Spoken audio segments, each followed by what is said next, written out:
¿Qué aprendemos en la carta de Santiago acerca de Dios y acerca de la Iglesia cristiana? Hola, soy Dionisio Bailer, autor del libro que se titula Hablar sobre Dios desde la Biblia. Y en esta serie de presentaciones estoy dando lectura en voz alta a ese libro. Con esta presentación empezamos una serie de 5 con el título de Cartas sobre la naturaleza de la Iglesia.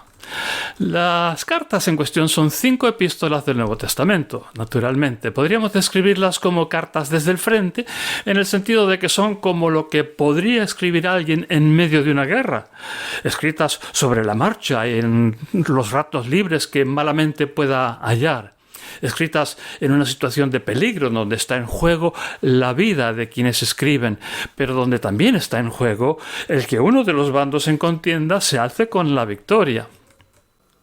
Las cartas de los apóstoles imparten esa sensación de urgencia, de anotaciones hechas sobre la marcha para hacer frente a crisis puntuales.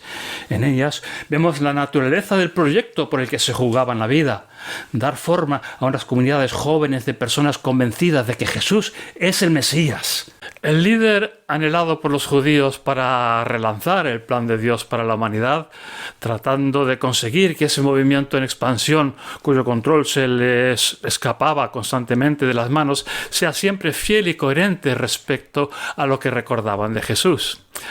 Como nuestras lecturas bíblicas para esta sección van a ser relativamente extensas, procuraré abreviar al máximo mis comentarios para no abusar de tu atención. A la inversa, supongo que nunca sobra insistir en un ejercicio como el que propone este capítulo, la lectura integral, de corrido y sin pausa, de cada una de estas cartas. Jamás se nos ocurriría leer una carta normal que podamos recibir de un amigo o en relación con algún negocio solo de a renglones sueltos. Entendemos perfectamente que una carta es un todo, indivisible toda ella, que sería imposible saber qué ha querido decirnos quien la escribió, a no ser que la leamos entera. Y es así como insistiría que se aborde la lectura de estas cartas del Nuevo Testamento. En los códices más antiguos que se conservaban de la Biblia cristiana, las cartas de los demás apóstoles vienen antes que las de Pablo, indicando el reconocimiento de que por lo menos algunas de ellas son más antiguas, así como el propio apostolado de Santiago, Pedro, Juan y Judas, amigos personales de Jesús, había empezado años antes que el ministerio de Pablo. Nuestro tema en este capítulo, a pesar del título pintoresco Cartas desde el frente, es la naturaleza de la Iglesia según se desprende de la lectura de estas 5 cartas. Es con esto en mente que abordamos nuestra lectura de la carta de Santiago. Procuramos describir aquí qué es lo que Santiago consideraba que era importante afirmar sobre la Iglesia y por qué. Y a la vez intentaremos sopesar qué importancia pueden seguir teniendo estas afirmaciones para nuestras comunidades cristianas hasta el día de hoy. Jacob, esclavo de Dios y del soberano Jesús ungido, a las 12 tribus que están en la dispersión, os saludo. Hermanas y hermanos míos, espero que os parezca motivo de satisfacción el ser puestos a prueba de diversas maneras, porque sabéis que vuestra confianza, al superar la prueba, genera capacidad para aguantar, pero que la capacidad para aguantar alcance su finalidad, que es que estéis completos y acabados sin que os falte nada. Aunque si a alguno de vosotros le falta sabiduría, que se la pida a Dios. Dios da a todos sin complicaciones ni recriminaciones, y Él se la dará. Pero que sea fiel al pedir, porque el que analiza demasiado se parece a las olas del mar que se dispersan y salpican sin llegar a ninguna parte. Por consiguiente, que no se imagine quien es así que vaya a recibir algo del soberano. La persona indecisa se pone nerviosa en todo lo que emprende, pero el hermano que es humilde, que se felicite cuando sale a flote. Y el que es rico, cuando se ve humillado, por cuanto es tan pasajero como una flor en la pradera. Porque se levanta el sol con su calor y se seca la hierba y se cae su flor y la belleza de su figura desaparece. Así también se marchita el rico con el paso del tiempo. Dichoso aquel que aguanta cuando se ve puesto a prueba, porque cuando consiga superar la prueba, recibirá la corona de la vida que ha prometido Dios a los que le aman. Sin embargo, no es justo imaginar que las propias pruebas proceden de Dios, porque a Dios el mal no lo tienta. ni pone él tropiezos delante de nadie, sino que a cada cual lo ponen a prueba sus propios deseos, que le arrastran y seducen. Y entonces, habiendo concebido el deseo, éste produce el error, pero el error, cuando madura, desemboca en muerte. No, queridos hermanos y hermanas, no os equivoquéis. Toda cosa buena que hemos recibido y todo beneficio duradero nos viene de arriba, bajando desde el Padre de las luces, junto a quien no hay ni la más mínima alteración ni sombra de incoherencia. Porque Él así lo quiso.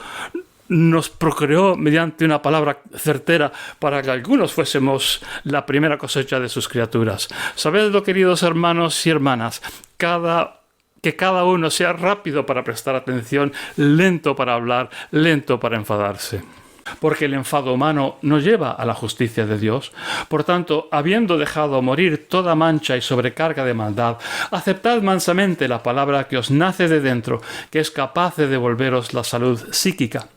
Aunque habrá que actuar conforme a esa palabra, que no solamente escucharla, en lo cual os estaríais engañando. Porque la persona que solo escucha la palabra sin actuar conforme a ella se parece a uno que reconocía su propia cara en el espejo. Se reconoció a sí mismo, pero en cuanto dejó el espejo se le olvidó cómo era. Sin embargo, el que estudia la norma eterna de la libertad y se queda con ella sin ser uno que escucha, pero que se olvida, sino que actúa conforme a ella, éste obtendrá gran satisfacción en lo que emprende. Si alguno se cree ser religioso, pero no sabe morderse la lengua, sino que se engaña a sí mismo, su religión es inútil. La única religión limpia y sin mancha delante de Dios y Padre es esta: hacerse cargo de los huérfanos y las viudas en sus dificultades, a la vez que guardarse a sí mismo de la suciedad del mundo.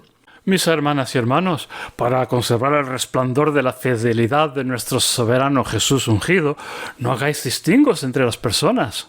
Porque si llega a vuestra sinagoga un señor con reloj de platino y traje y corbata, y a la vez llega un pobre harapiento y os fijáis en el de traje y corbata, y le decís: siéntese usted aquí, donde se está bien. Pero al pobre le decís: tú, estate ahí de pie, o siéntate en el suelo. En tal caso, ¿no estaríais haciendo distingos entre vosotros y admitiendo prejuicios indignantes? Escuchadme, queridos hermanos y hermanas, ¿acaso no ha elegido Dios a los pobres de este mundo, que son ricos en fidelidad y herederos del gobierno que tiene prometido para los que le aman? Pero vosotros habéis insultado al pobre. ¿Acaso no son los ricos los que os oprimen y os despluman en los juzgados? ¿No son ellos los que injurian el buen nombre con que se os conoce? Ahora, si cumplís la norma del reinado, como está escrito, amarás a tu compañero como a ti mismo, eso está bien. Pero si admitís distingos entre las personas, actuáis muy equivocadamente y sois merecedores de condenación según los propios términos de esa norma. Porque cualquiera que guarda toda la norma, pero tropieza en uno de sus puntos, ha violado la norma en general. Porque el mismo que pone no te acuestes con la mujer de otro, también pone no cometas un asesinato. Pero por consiguiente, aunque no te acuestes con la mujer de otro, si cometes un asesinato, has violado la ley en general. Hablad así y actuad así como personas que serán juzgadas conforme a la norma de la libertad, porque quien no sabe compadecerse lo ve todo con severidad en blanco y negro. Muy superior es la compasión a la severidad. ¿De qué sirve, mis hermanos, que alguien diga tener las cosas claras, pero sin que eso tenga consecuencias prácticas? ¿Acaso tener las cosas claras puede salvarle? Si un hermano o una hermana se encuentran desnudos y carecen de algo que comer cada día, y uno de vosotros les dice: tranquilos, abrigaos y comed, pero sin darles lo necesario para sobrevivir, ¿de qué les sirve? Así también, tener las cosas claras, a no ser que tenga consecuencias prácticas, viene a ser una claridad muerta. Al contrario, le responderán: tú tendrás las cosas claras, pero yo tengo hechos concretos. Muéstrame la claridad de tus ideas sin hechos concretos, que yo te mostraré con mis hechos concretos lo claro que lo tengo. Tú tienes claro que Dios es uno, y eso está muy bien. Hasta los demonios lo tienen claro, y les horroriza. Pero, ¿te quieres enterar de una vez, pedazo de ignorante, que tener las cosas claras, pero sin que eso tenga consecuencias prácticas, es inútil? Nuestro antepasado fue Abraham. ¿Acaso no es por sus actos que se reconoció su justicia? Porque puso a su hijo Isaac sobre el altar. Como ves, tuvo las cosas claras, lo cual iba acompañado de consecuencias prácticas, y es por esas consecuencias que quedó inmortalizada su claridad de ideas. Así se cumplió lo que pone a saber: Abraham creyó a Dios y fue tenido por justo y por amigo de Dios. Como veis, es con hechos concretos que se establece la justicia de la persona, que no solamente por tener las ideas claras. Lo mismo pasó con la prostituta Rahab. ¿Acaso no fue por sus actos que demostró ser una buena persona cuando acogió a los emisarios y les dijo que se marcharan por otro camino? Porque así como un ser que no respira es que está muerto, las ideas claras que no tienen consecuencias son estériles. Mis hermanas y hermanos, no os hagáis todos maestros, que con mayor severidad se nos pedirá cuentas, porque todo el mundo tenemos nuestros tropiezos. Quien no sufra algún traspié en lo que dice será considerado maduro, capaz de controlar toda su vida. Se pone un freno en la boca del caballo para que nos obedezca, y así conseguimos dirigir al caballo entero. Pensad también en los barcos, lo grandes que son y lo fuertes que son los vientos que los impulsan. Y sin embargo, sin más que una paleta del timonel, los hace enfilar en la dirección que quiere. Así también la lengua es un miembro pequeño que puede presumir de grandes cosas. ¡Ay, cuánto bosque se puede incendiar con una chispa! Y la lengua es esa chispa. Todo el mundo de maldad se encuentra entre nuestros miembros en la lengua. Nos mancha el cuerpo entero, prende fuego al ciclo de nuestra existencia, incendiado desde el basural. Porque el ser humano puede, por su propia naturaleza, amansar y amansa la naturaleza de bestias salvajes, reptiles y hasta animales marinos, pero nadie es capaz de amansar la lengua de los hombres, que es impredecible y perversa, llena de veneno mortífero. Con ella bendecimos al soberano y Padre, y con ella maldecimos a nuestros semejantes, que vienen a ser la representación de Dios. De la misma boca salen la bendición y la maldición. Hermanos y hermanas míos, no es inevitable que esto sea así. ¿Dónde se ha visto una fuente que por el mismo caño mane dulce y amarga? ¿Acaso, hermanos, puede la higuera dar aceitunas o la vid higos? Ni tampoco puede el manantial salado dar agua dulce. ¿Quién hay entre vosotros que sea sabio y experto que lo demuestre su buena conducta con la humildad que es propia de la sabiduría? Pero si tenéis envidia amarga y rivalidad en vuestra actitud, que por lo menos no os ufanéis de ello ni mintáis contra la verdad. No es esta la sabiduría que nos baja desde arriba, sino que es terrícola, humana, propia de los dioses de los extranjeros, porque donde hay envidia y rivalidad, allí también hay desorden y todo tipo de actividad indeseable. En cambio, la sabiduría de arriba es en primer lugar pura, luego también pacífica, equitativa y creíble. Está llena de compasión y lleva buen fruto. Es incuestionable y franca. Para los que practican la paz está sembrada y su fruto es justicia. ¿De dónde proceden las guerras? ¿Y de dónde proceden las batallas en vuestro interior? ¿Acaso no es desde aquí mismo, desde vuestros placeres que crean conflictos entre vuestros miembros? Deseáis con ansias y nada conseguís. Batáis y envidiáis y no sois capaces de alcanzar el éxito. Batalláis y hacéis la guerra y sin embargo, si no tenéis, es porque no pedís. Pedís y no lo recibís, por cuanto pedís con maldad, con la intención de malgastar en vuestros placeres. Infieles. ¿Ignoráis acaso que la amistad del mundo viene a ser enemistad contra Dios? Así que el que está deseando ser amigo del mundo viene a ser enemigo de Dios. ¿O es que pensáis que pone en balde eso de que el aliento divino instalado en nuestro interior es celoso en sus aspiraciones? Pero el trato de favor que nos concede es incluso mayor. Por eso pone: Dios encara a los arrogantes, pero a los humildes les concede un trato de favor. Asumid entonces la soberanía de Dios. Encaraos al acusador, que se dará a la fuga. Acercaos a Dios, y Él se os acercará.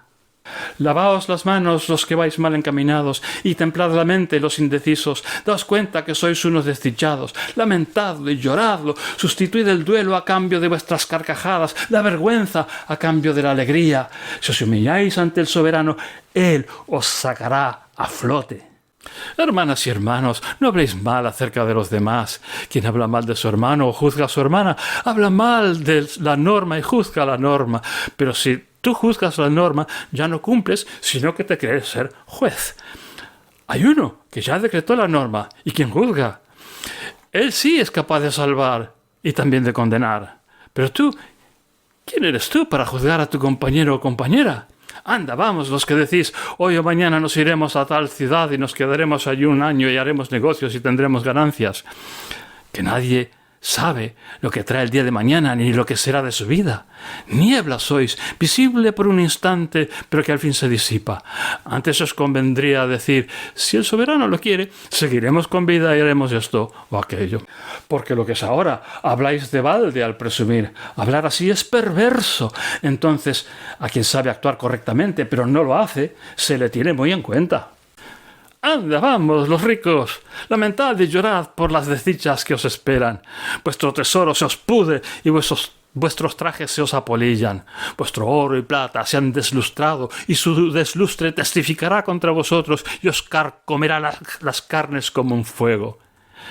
En estos días del fin, ¿os hacéis tesoros? Mira, la paga que os quedasteis de los jornaleros que trabajaron de sol a sol en vuestras fincas, clama a voces, y sus quejas han llegado a oídos del Señor de las huestes. Os habéis mimado con lujos sobre la tierra, habéis insistido en daros atracones como un animal cebado que está a punto de ser sacrificado. Habéis condenado y matado al justo que no se ha defendido. Pero vosotros, hermanos y hermanas, aguantad hasta la presencia del soberano.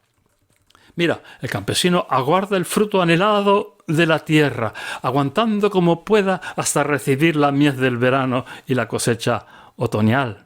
Vosotros también tendréis que aguantar con un convencimiento firme, por cuanto la presencia del soberano está al caer. No os quejéis unos contra otros, hermanos, no sea que os abran un expediente. Mira que el juez está en el juzgado. Tomad ejemplo, hermanas, de las desgracias y el saber aguantar de los profetas que hablaron en el nombre del soberano. Mira con qué admiración nos acordamos de los que supieron aguantar. Habéis oído del aguante de Job y sabéis cuál fue el desenlace, porque el soberano es sensible y compasivo. Pero ante todo, mis hermanas y hermanos, no se os ocurra jurar ni por el cielo, ni por la tierra, ni ningún otro tipo de juramento, sino que vuestro sí sea sí y el no, no. No sea que caigáis bajo condenación. ¿Está padeciendo males alguno de vosotros? Que ore. ¿Está alguno feliz? Que entone salmos. ¿Está enfermo alguno de vosotros? Que haga venir a los viejos y las viejas de la asamblea, que orarán por él en el nombre del soberano mientras le aplican cremas medicinales, y la oración de fidelidad salvará al que está sin fuerzas y el soberano lo levantará. Aunque haya cometido faltas, no le serán tenidas en cuenta. Confesaos entonces unos a otros las faltas y orad unos por otros para que os sanéis.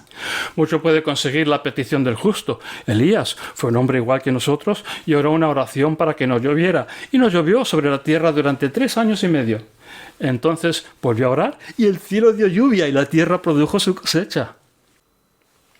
Hermanas y hermanos míos, si alguno de vosotros se ha desviado de la verdad y hay quien le haga volver, que se sepa que quien haga volver de su camino desviado al que yerra, salvará su vida de la muerte y enmendará una multitud de errores. Y bien, Santiago toca muchos temas y en general se expresa con bastante claridad.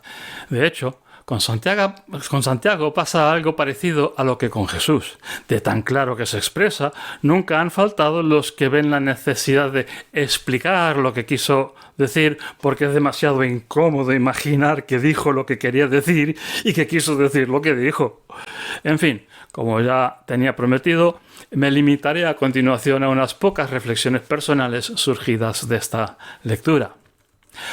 Un tema que a mí me parece bastante destacado, especialmente después de que en nuestro último tema del capítulo anterior viéramos los problemas que intentaba atajar Pablo en cuanto a la celebración de la Cena del Señor, es el conflicto que genera en la comunidad la presencia de algunas personas ricas e influyentes. Cabe sospechar además que estas personas ricas e influyentes también presumen de una cierta sabiduría que les sería propia, naturalmente, por su educación superior. Podríamos albergar, tal vez, cierta tentación a considerar que Santiago expresa de los mismos prejuicios, si bien a la inversa, de que acusa a sus lectores. Pero sus conceptos probablemente no son tan fáciles de desestimar como eso. La espiritualidad sabia de los ricos que lo observa es interiorista y espiritual del alma y de la relación personal con Dios y deja en pie todas las diferencias sociales de la vieja humanidad pecadora. No tiene nada nuevo que ofrecer al mundo. Pero desde la historia del Éxodo, tenemos motivos para pensar que Dios no observa con imparcialidad las diferencias entre ricos y pobres, entre los que se han podido permitir una educación superior y se creen por eso superiores a los indoctos, entre los que gozan de influencia y los que siempre tienen que estar luchando con todo en contra para conseguir las cosas más esenciales para la vida.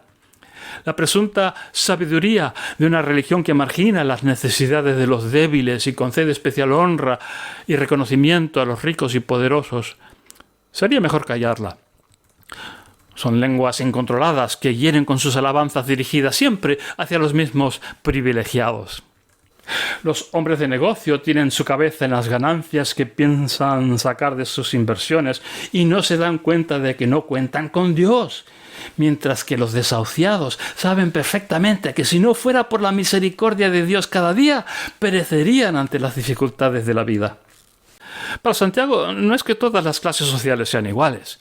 Él tiene claro que a los privilegiados en este mundo les espera un durísimo juicio ante el trono del Señor, donde tendrán que rendir cuenta de lo que han hecho con su privilegio. Y Santiago tiene claro con cuáles personas prefiere construir la iglesia. No en balde se describe a sí mismo desde el primer renglón como esclavo de Dios y de Jesucristo. Mi segundo y tercer puntos serán sendas observaciones negativas, es decir, cosas que brillan por su ausencia en esta carta con respecto a la naturaleza de la iglesia. Empezamos con una observación que guarda bastante relación con lo anterior. Las comunidades dispersas por el mundo a que va dirigida esta carta no parecen tener ni clero, ni sacerdocio, ni pastores ordenados, ni autoridades religiosas de ningún tipo. Si Santiago menciona a los maestros en el capítulo 3, es para advertir de los peligros que encierra su supuesta sabiduría. Él parece dar mucho más crédito a quien predica con el ejemplo de la solidaridad y la justicia y la falta de distinciones en el trato. Quienes así predican con el ejemplo, no precisan ni pretenden ser reconocidos como maestros. Y muestran con sus pocas palabras, su control de su lengua, que son además bastante más sabios. Los otros, que podrían parecer tener una cierta preeminencia en la comunidad, son los ancianos que Santiago dice que habría que mandar llamar cuando alguien está enfermo. Igual que anciano en castellano, la palabra griega presbíteros es en primera instancia una referencia a la edad avanzada. En la medida que se entienda que son autoridades religiosas, el motivo de que se les tiene especial consideración sería esa edad avanzada, no otros atributos de preeminencia social. Pero si los ancianos ungen con aceite y oran por los enfermos, a continuación la confesión de pecado es unos a otros. Y la mutualidad, ese unos a otros en todas las cosas, parecería ser la forma de proceder que Santiago entiende correcta para estas comunidades en toda su vida y sus actividades. Su carta con estas exhortaciones, a fin de cuentas, va dirigida a toda la comunidad y no a sus líderes, para los que no tienen ningún saludo ni mención en particular. De hecho, como ya hemos mencionado, Santiago ni siquiera se llama a sí mismo apóstol, sino que sencillamente esclavo. Vamos, como el que menos. La propia autoridad con que escribe, sin embargo, nos obliga a no confundir la falta de distinción entre clero y laicos como falta de autoridad espiritual en la Iglesia. Pero esa autoridad parece ser personal, no institucional, basada en la calidad de la vida y de la disposición servicial, no en un reconocimiento formal. La segunda de mis observaciones negativas resulta, si cabe, incluso más sorprendente que la primera. Con la excepción del primer renglón de la carta, donde Jacob en el texto griego, se identifica como esclavo de Dios y del Señor Jesucristo, nada en la carta indicaría expresamente que quien escribe es un líder cristiano que escribe a comunidades cristianas.